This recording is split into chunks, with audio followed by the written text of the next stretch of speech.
Hey guys, Kasim here, and today we're going to be talking about some Pokemon Go real-time battling and some other information that we learned from the ever mighty Dromps from the Silph Road subreddit. So yeah guys, another big shout out to the Silph Road subreddit and Dromps. I'll have the link to the post below, and you guys should go and subscribe to that subreddit because it's really good on information, and that's where I get most of my stuff. So let's just get started. So finally, gyms have been enabled in the Pokemon Go field test, and training sessions are enabled as well, and they last about 120 seconds per training session. We learned that Pokestops have a lot less items. So from the previous video, we've seen probably 8 Pokeballs and an egg at most, and now we're getting about 2 to 3 items at Pokestops. So now we know that drop rates at Pokestops have severely diminished. Instead of 8 to 9 items, we'll get 3 items. So that's pretty cool. I'm a fan of that. So moving on. There is going to be training, but it's not going to be turn-based. It's like an all-out brawl, as Dromps puts it, and it's going to be real-time. So I'll get more into the real-time aspect in a moment, but let's just move on for a second. So if a gym's not taken, you just drop off one Pokemon and you officially have claimed that gym. And if you are the first person to claim a gym, then you are in fact the gym leader. So then once you're there, you can challenge yourself to essentially train your Pokemon.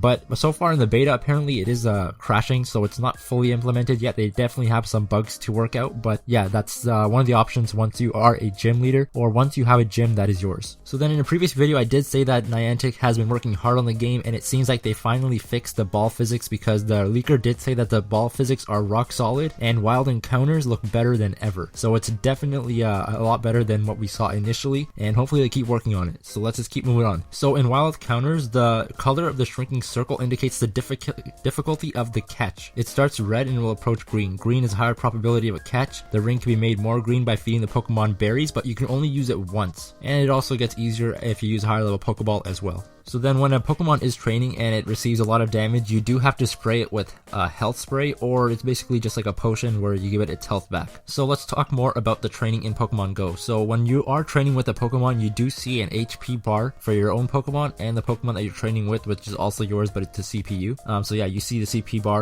HP bar for both of them. And whenever it does run out at some point, you do have to spray the Pokemon with health to revive it back and to let it train more, or just stay there to defend the gym. So Dromps has seen the leaked gameplay. Unfortunately, he does not have permission to leak the gameplay itself, but he has seen it and he says the game looks really nice. It's real-time battling when you're training. There's no turn-based stuff, so that means you can actually jump and dodge while another Pokemon is trying to attack you to sort of reduce damage. You also have the option to do a quick attack and a charged attack, and he says it looks really fun and nothing like Ingress. So the Pokemon Go beta did receive an update, and the 3 nearby Pokemon function has been updated, so now you see the 3 nearest Pokemon up to 200 meters. So if a Pokemon is more than 200 meters away from you, they won't show up on the screen, and if you do click on that 3 nearby Pokemon, it will actually tell you how far each Pokemon is up to 200 meters. Now it won't tell you what direction it is yet, but it will tell you how far they are. So moving on to item descriptions, we actually got a lot of information here, so let's just look at it. So Max Revive Potions is a medicine that can revive fainted Pokemon, and it can also restore a fainted Pokemon's maximum HP. Then there's a Potion A Spray type medicine for treating wounds, and it can be used to restore 25% of the HP of an injured Pokemon. Then we got Super Potion A Spray type medicine for treating wounds, and it can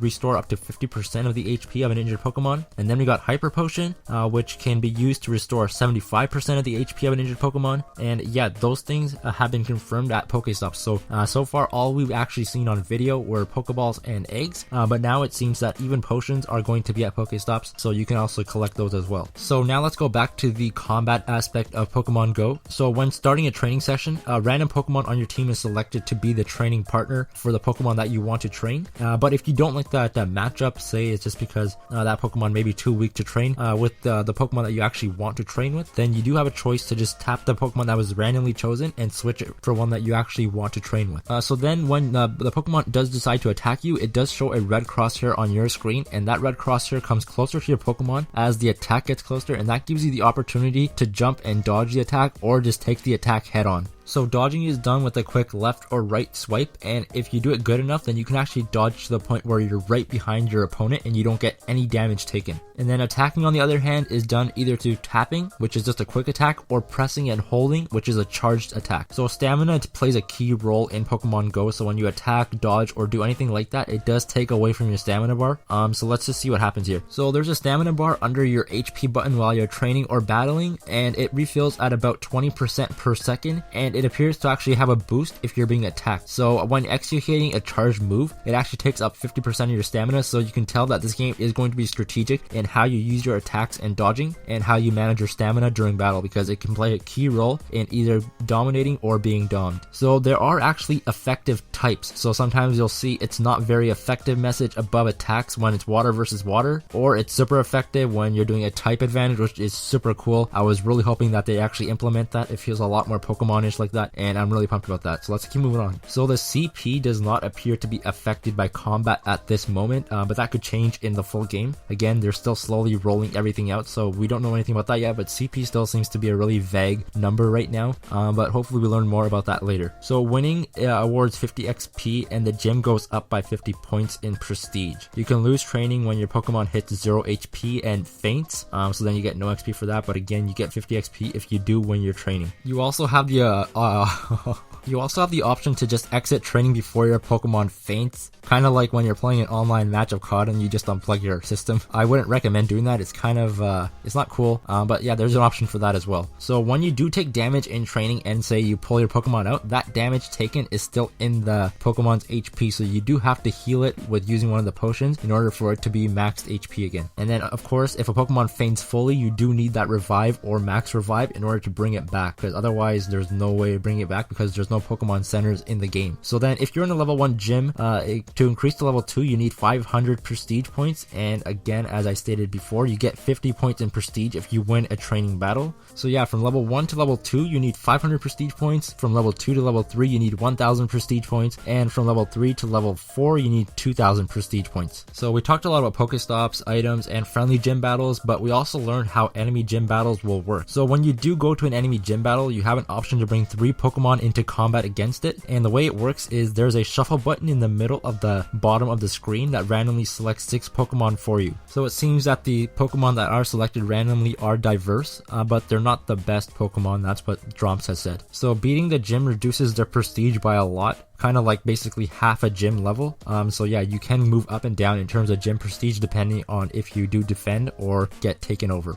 So the defending enemy Pokemon can be battled again, and it has full HP, and beating the gym again until 0 gym points returns the gym to neutral. So the higher the amount of gym points you have, the harder it is for someone to take your gym over. It takes a longer time for it to get to a neutral color. So just like training, it seems like there's a 120-second time limit for gym battles, but instead of just 1 Pokemon, in this case you get 6. So that's the difference here. So if one of your Pokemon faint, then the next Pokemon that you have in your arsenal comes into battle, and the time still ticks down from 120. So it seems like these battles might go by really fast. There is no word yet on switching Pokemon out, but it's really fast again. It's real-time fights, and it has a lot of strategy, obviously, depending on how you manage your stamina and how you use your quick attacks and your charged attacks. So this news has been really cool, guys. This is all we learned, but this is a lot of news, and it does confirm that there's going to be real-time battling, which is something that a lot of people were kind of skeptical about after all the information we started getting recently. But it seems like Niantic did implement battling in a way that isn't just like the main series games, but it feels a lot more like it, and I'm really liking this news. So if you guys like this news, please consider giving me a thumbs up, and if you guys are new here, please consider subscribing. Again, this news came from the Sylph Road subreddit from a user named Dromps, who has been giving us a lot of information. I'll have the link to the post below, and please do me a favor and subscribe to that subreddit if you guys want all this news first. But yeah, thanks to big ups to Dromps again, and hopefully we learn a lot more in the coming days thanks to the gyms being open now in the beta test. And hopefully you guys like this video, guys, and I'll see you guys in the next one. Alright guys, thanks.